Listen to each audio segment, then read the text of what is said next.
Hello to all the churches here. I love you so much. God bless you. Thank you for being a light in our community.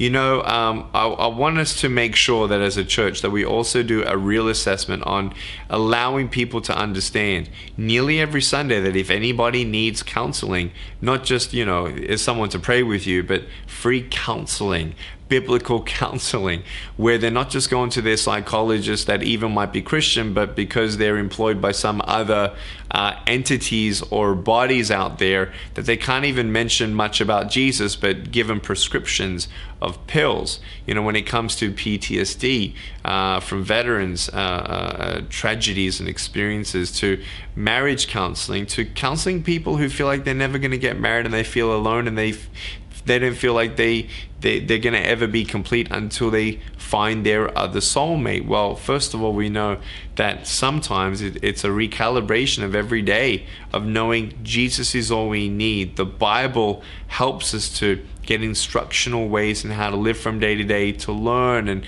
grow in His mercy and love in a personal relationship with Him.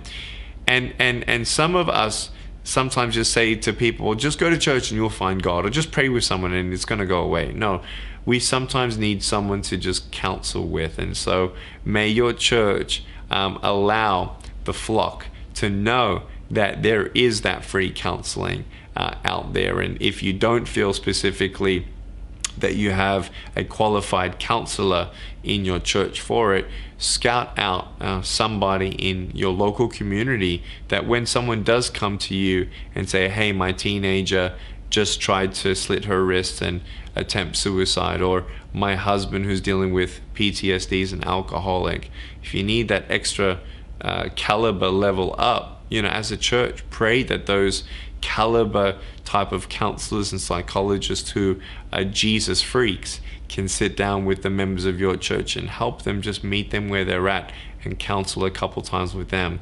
You never know what God can do with a couple counseling sessions.